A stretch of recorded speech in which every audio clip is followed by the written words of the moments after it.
Olá! No programa Projetos e Sonhos, uma parceria entre o Fundo Positivo e a TV Mon HD, teremos a presença de Lilian Rossi, que também é jornalista, e conversaremos sobre projetos e sobre sonhos. Tudo bem, Lilian? Tudo bom, Marina. Então, Lilian, me diga um pouco assim, o que é o projeto, né? Ou melhor, o que é a ONG Estrela Guia?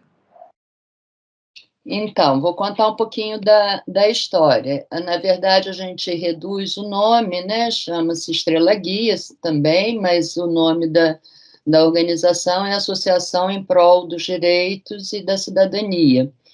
Então, como é um nome muito extenso, nós também registramos o Estrela Guia. Ela tá localizada em Santa Catarina, mais especificamente na capital, em Florianópolis, e já tem uma atuação de um pouco mais de 20 anos. O interessante, Marina, é que ela foi fundada numa época em que a epidemia do HIV/AIDS era uma resposta das mais urgentes que o governo, né, e as organizações da sociedade civil precisavam dar. Então, ela surge inicialmente com esse propósito, com esse enfoque programático, né? A prevenção do HIV, a redução de danos por uso de drogas, e é fundada por uma ativista e uma mulher profissional do sexo, Ana Paula Litvínski. Com o passar do tempo... Opa, sim, perfeito. Então, quer dizer que a atuação dela tinha a ver também com essas questões do HIV/AIDS. Isso. Ela foi o gancho para ser fundada e ser mais uma atuação, né, mais uma contribuição nesse campo. Promoção da saúde integral com enfoque na prevenção do HIV/AIDS. Ao longo do tempo, ela foi se ajustando, né, modificando algumas áreas onde atua, e mais recentemente, de 2014, mais ou menos, a Estrela Guia começa a focar mais, não excluindo a prevenção e a promoção da saúde, né, prevenção do HIV e promoção da saúde, não excluindo essas duas áreas, mas ela começa também a atuar no campo da diversidade, da promoção da diversidade, da inclusão, agregando outros públicos, não só profissionais do sexo, né, mulheres, mas pessoas trans e não binárias, mulheres negras, população LGBT, QIA+, como um todo. Então, essa um pouquinho da história da trajetória institucional, que atua hoje em várias frentes, não só, né, não deixando de atuar também no campo da promoção da saúde integral, defendendo direitos, promovendo cidadania, né, é essa linha. Um trabalho muito bonito. Perfeito, Lília. E você é coordenadora de um projeto específico. Isso, desde o ano passado, a instituição, enfim, por uma proximidade técnica com a instituição, eu já, enfim, contribuo dentro da equipe em algumas frentes, e fui convidada a estar coordenadora do projeto Diversas, Trans e Empregabilidade, que é apoiado pelo Fundo Positivo. Certo. Você tem uma história, né, Lilian, de passagem por diversos lugares, né? Entre outros, você foi técnica do Ministério da Saúde por muito tempo e você atuou com organizações da sociedade civil. E você acha que isso tem avançado com essas questões em relação à saúde, em relação à questão do HIV e à sociedade civil? Eu acho que sim, Mariana, né? Se a gente pegar a história da epidemia no país, né, e a história de atuação das ONGs, dos movimentos sociais como um todo, né, no início a gente tinha uma série de desafios, dificuldades, barreiras, e eu acho que uma atuação conjunta, né, e muito governo e sociedade civil, né, foi realmente alguns momentos, alguns anos de uma parceria mesmo, né? Uma atuação conjunta. A gente conseguiu superar, né, muitas das barreiras, né? as paradas LGBT, né, que contribui para uma visibilidade positiva para o público LGBTQIA+, e para a promoção da saúde, né, não deixa de estar relacionado. Eu acho que a gente teve grandes avanços, funciona. Houve um período aí, enfim, por diferentes características de contexto, né, pandemia, algumas crises políticas, né, contextos políticos menos favoráveis, que essa atuação conjunta, acho que foi um pouco fragilizada, vamos dizer assim, né? Não pôde manter o nível, o grau de relevância que ela tinha, né? Mas eu acho que está se recuperando, isso está sendo recuperado aos poucos. Eu fico muito feliz hoje de olhar para a economia que ainda está aí, né? Não é uma questão de acabou, temos a PrEP, a PEP, várias possibilidades de um tratamento, de uma melhor qualidade de vida, mas a epidemia está aí, né? A gente sabe que está infectando muitos jovens, né? A população de uma determinada faixa etária mais velha também está se infectando, ou então está vivenciando problemas outros de qualidade de vida, né? Devido à sua sorologia. Então, mas eu fico contente, que eu vejo que, assim, tudo que foi construído ele, apesar de alguns gaps, né, de alguns momentos onde não foi possível avançar, isso está sendo recuperado. Sim. A atuação da sociedade civil, acho que isso eu falo, como você mencionou, eu falo assim, de cadeira de 23 anos de Ministério da Saúde. Né? Durante esses 23 anos fui técnica nessa área do Ministério, e falo assim com toda a propriedade, Marina, a sociedade civil esse é o elemento-chave da resposta que o Brasil pôde dar à epidemia, e ainda pode, né, continuar dando. Desculpa, acho que eu falei muito, né? Não, perfeito, perfeito, é isso que a gente quer saber mesmo. Eu acho que é importante a gente ter essas informações, né? E você, então, acha que, então, é fundamental a participação social ainda, né, nesse processo. Nós estamos vivendo nesse período, inclusive, a Conferência Internacional, né, de AIDS, inclusive o Fundo Positivo está com representantes, né, na conferência que está acontecendo em Munique, na Alemanha, né? E nós esperamos realmente que possamos ter mais, né, respostas e novidades nessa área, né? Porque é uma área que afeta não só as pessoas que vivem com HIV/AIDS, mas aquelas que convivem, né, com a questão desse processo todo, né? Então é importante a gente saber. E sobre o projeto, então, Lilian, conta mais para nós assim, o que foi, o que é o projeto, se ele ainda está vigente, se ele está acontecendo, como é que é? O que vocês apresentaram para o Fundo Positivo? O projeto, o Diversas, ele foi focado na empregabilidade, né, inclusão social. E aí trabalhou em algumas frentes. As principais foi formação, né, capacitação de pessoas trans, né, homens e mulheres e pessoas não binárias, com foco específico, né, na busca por oportunidades de trabalho, né, não era uma formação ampla, mas tinha um foco específico.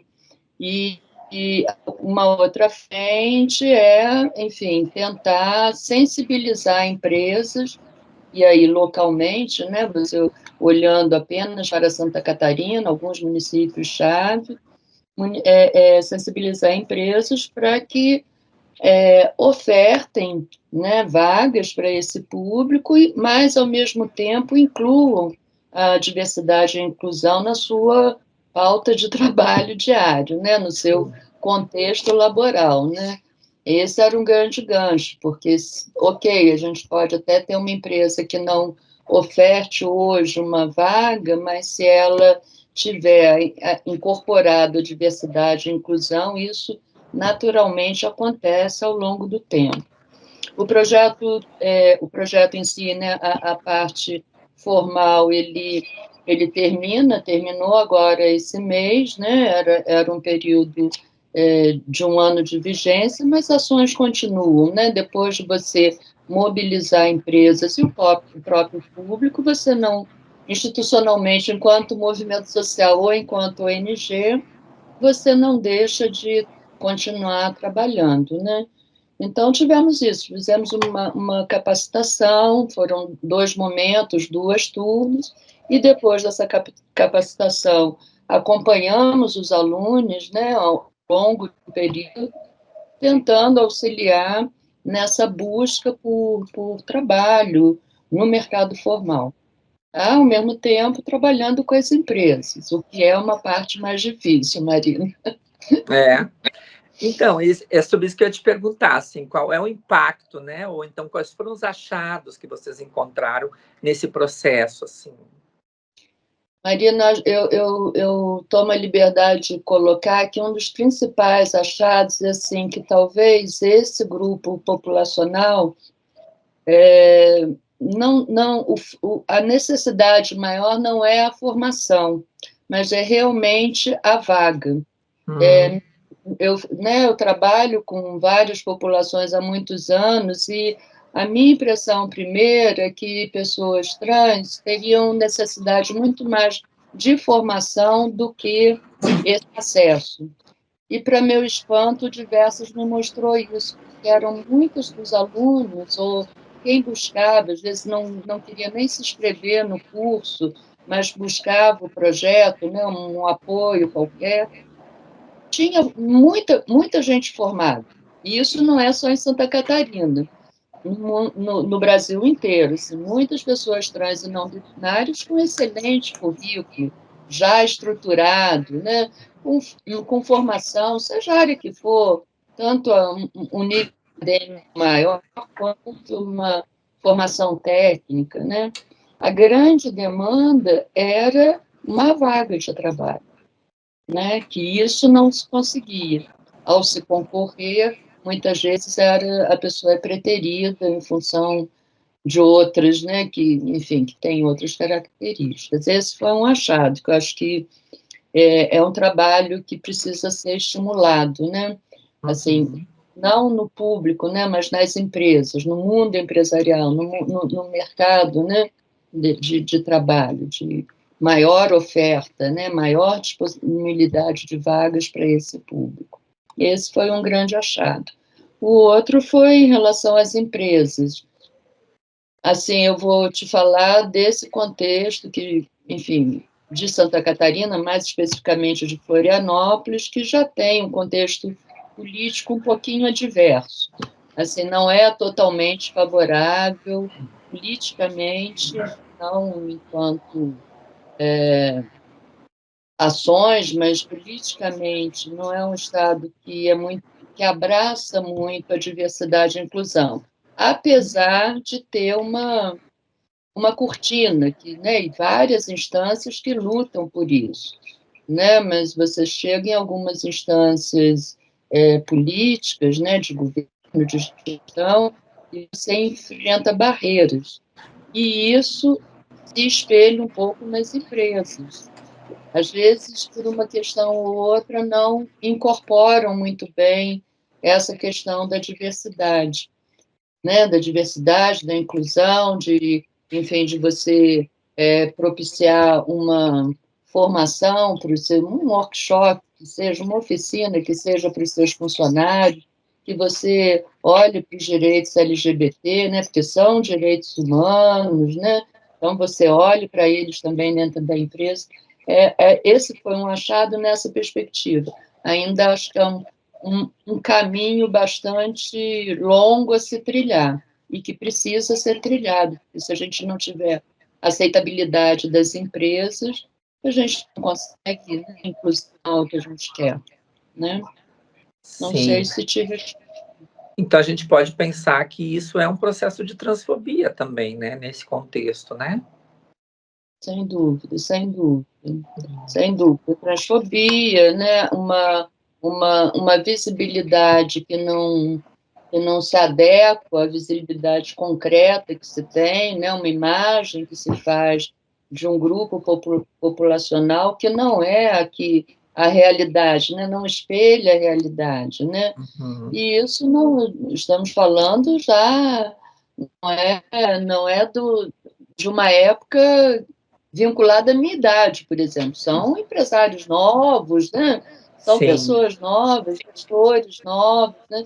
E que, por incrível que pareça, ainda não fizeram essa ligação. Então, estigma, discriminação, né? Transfobia, são questões que têm que ser sempre trabalhadas. Não, até a gente chegar na cultura, né, de país ou local mais favorável, não pode deixar de ser colocado de lado, seja por orientação, por identidade de gênero, por sorologia, a gente ainda vê, né, a Sim. questão do HIV, né, então, o etarismo, então não pode deixar de ser trabalhado sempre. Interessante, né? Como você mesmo diz, quer dizer, por mais que a gente pense em diversas idades ou diversas faixas etárias, ainda ela é ainda um problema na sociedade como um todo, né? Sem dúvida, sem dúvida. Não tem, acho que não tem, mas né, quando eu comecei a trabalhar com HIV/AIDS, né, e vários segmentos, grupos populacionais específicos, eu senti assim da minha geração ou dos meus pais, né, havia, mas como você está trabalhando isso, aquele, né? Porque, assim, é da cultura, era do que vinha, que a gente não falar. Nossa, trabalhar com HIV, como, né? Como isso, né? Porque tinha o estigma da doença, né? Do ter AIDS. E a gente foi trabalhando, né? Foi superando. E hoje, às vezes, eu me espanto, assim, com pessoas bem mais novas, né? Que não são da minha ou da faixa etária anterior a mim, com posturas e posições, enfim, extremamente complicadas, né, Marina? No mundo Com globalizado, virtualmente acessível a todo mundo, muito complicadas, né? Que a partir do momento que você exclui qualquer indivíduo, né? Não, né? Seja por qualquer motivo, esse é um complicador, né? Bastante, um sinal bastante negativo de uma cultura, de uma sociedade, né? Não Com tem jeito. certeza. E em relação aos números, assim, né, quantitativos, tu tem assim, um dado, assim, de quantas pessoas vocês conseguiram envolver no projeto, quantas pessoas conseguiram entrar nessa discussão, ou algum resultado que vocês conseguiram construir ao longo desse processo? Então, em termos quantitativos, Marina, vou te dizer também assim por alto, tá? Mas a gente envolveu mais ou menos umas 180 empresas Nossa. locais, né? O que é um número bastante bom, né? Assim, Uhum. para o período, né? O período de execução, né? O período de total do projeto, a gente pegou aí dezembro, janeiro, fevereiro, que as empresas estão com planejamento estratégico, estão com vendas, né? Estão com fechamento de ano na pauta. Então, assim, ter tido acesso, né, ter feito um mini diagnóstico do que pensavam sobre algumas questões, né, e ter, de alguma forma, sensibilizado, né, essas empresas já foi, a gente acha que assim, não é um número enorme, mas é um dado positivo até para o contexto local. Em termos do público, a gente teve, né, foram duas turmas de curso, né? O curso foi feito, a capacitação foi feita em dois momentos distintos, e a gente não teve adesão, mas não a permanência no curso, sabe? Houve, assim, acho que até por essa característica, aquela que eu falei no início, que foi um dos achados. Talvez as pessoas que se inscreveram não participavam de uma aula, pulava uma, participava de uma aula, pulava uma. Seguia, mas tinha uns gapzinhos assim. E a gente atingiu mais ou menos, não chegou a 50 em cada turma. Acho que foram Certo. umas 30, um pouquinho em cada turma. E no cômputo geral, se a gente pensar em público direto, né, o público, as empresas com as quais a gente fez contato, mas também as redes, porque, por exemplo, o Fórum de Empresas LGBT também foi um parceiro do projeto, né? Então, a mala direta do fórum, a mala né, desse fórum é um espaço de divulgação bastante significativo. Então, assim, se for estimar, considerando várias frentes de atuação, acho que a gente atingiu umas 800 pessoas, entre empresas, pessoas, né, do público e pessoas aí indiretamente, né, considerando mala direta, grupos de WhatsApp, Sim. né, aí, nessas duas linhas. Perfeito, não, perfeito. E assim, além dessa questão que você acha, né, da dificuldade do mercado abrir as portas, você acredita que ainda nós vamos ter pessoas com falta de qualificação? Ou, como você mesmo disse, tinha algumas pessoas que tinham um bom currículo, mas a gente precisa investir mais nesse processo também? De formação? De formação com o público, né? Público. Eu acho sempre muito bom, né? Eu acho, assim, apesar de talvez não ser, acho que é uma demanda, mas é uma demanda mais profissionalizante, sabe, Marina? Sim. Eu vejo, por exemplo, a Capacitrans, né? Ela faz a capacitação, mas com foco, né? Já na profissionalização, para aquilo ali gerar um produto, né, uma ação de empreendedorismo, né, ou uma venda, né, que seja virtual. Então, acho que esse tipo de formação, sim, sabe, esse é bastante necessário. Talvez nós tínhamos uma aluna, por exemplo, ela já tinha uma parte de processo de formação em designer, né, designer gráfico, mas precisava aprimorar, né, para poder buscar com mais facilidade uma vaga que ela desejava em uma agência de publicidade. Então, assim, é a formação, mas com esses enfoques, ou de se especializar mais, ou com esse de você já dar o pulo do gato para a venda, para o empreender, para buscar o trabalho, mas que te dê essa possibilidade. Não Sim. é mais no básico, sabe? Eu acho que não pode ser uma coisa básica, até porque há muitas ofertas nesse sentido aí, virtualmente, né? Claro, perfeito. E então, o Fundo Positivo, né, está com o edital aberto novamente, agora até o final do mês de julho, e vocês vão provocar para escrever a segunda etapa ou um segundo projeto com essa performance, ou qual é a ideia que vocês estão pensando? Vamos sim, Marina. Agora a equipe toda ficou muito empolgada com a experiência do Diversas. Foi, inclusive, para a própria equipe da Estrela Guia, né? Sim. Eu inclusa, foi um aprendizado riquíssimo, né? Então, agora, para a segunda etapa, vai se aplicar, sim, um projeto focando mais nesse trabalho que eu te falei, senão não deixando de lado, né, toda a linha de atuação do Diversas, mas tentando focar um pouquinho mais nas empresas, sabe?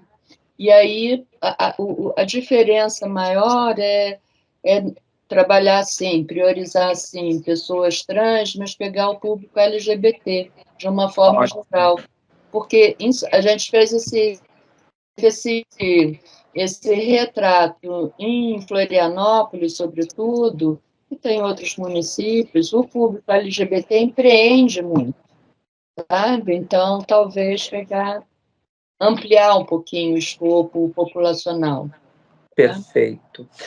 Nós estamos quase encerrando o nosso programa, e eu tenho uma pergunta agora para você, duas, na verdade. Uma quais são os desafios que a Estrela Guia tem, e qual é o sonho da Estrela Guia? Os desafios, eu acho que da Estrela Guia são desafios compartilhados, né, com todas as organizações da sociedade civil. É ter mais apoio, seja o que, na linha que for, né, desde o técnico ao político ao financeiro. né? Então, esse é o desafio que toda organização, eu acredito, grupos, né, de movimentos no Brasil enfrenta, né? É um desafio que a gente, né, todo mundo é ano a ano, às vezes não dá para fazer uma prospecção maior, né? Então, como é que a gente vai manter esse campo ano que vem? Então, esse é o desafio da Estrela Guia, eu acho que para todas as outras ONGs, pelo que eu conheço, assim, não sei. O sonho é que haja mais instâncias como fundo positivo, assim, uma é essa, porque é ótimo, né? Não desmerecendo, igualando todos os outros fundos do país, não tem nenhum nível aí desequilibrado, mas é muito bom trabalhar com fundo, né? Pela equipe, pelo que se propõe, pelo histórico, né? Histórico de atuação enquanto ativista do Harner, por exemplo, né? Isso é ótimo, né? De se trabalhar. Então, e é isso, e a gente conseguiu uma sociedade mais justa, né, Marina? O Com sonho, assim, se a certeza. gente pensar mais imediato, é esse de, bom, continuar tendo forças para manter a luta por uma sociedade solidária, justa, né, igual para todo mundo, que não é uma coisa tão difícil assim, né? É difícil, mas se cada uma fizer um pouquinho, né, acho que dá para chegar Com, lá. com certeza, Lilian. Então, da mesma forma, eu agradeço a disponibilidade tua e da Estrela Guia em atuar conosco, né, nesse projeto, nessa parceria. O Fundo Positivo tem essa preocupação também de olhar para um mundo mais justo, um mundo com uma cidadania, com os nossos direitos, né, não só a questão da saúde, mas os direitos humanos como um todo, porque tudo faz parte do nosso contexto, né? Principalmente para aqueles que precisam, né? Daquelas pessoas que estão em vulnerabilidade. Então, da mesma forma, nós agradecemos a participação e aqui nós conversamos então com Lilian Rossi, que é coordenadora do projeto da Estrela Guia e que esteve conosco nesse programa. O programa Projetos e Sonhos é uma parceria entre o Fundo Positivo e a TV Mon HD. Obrigada.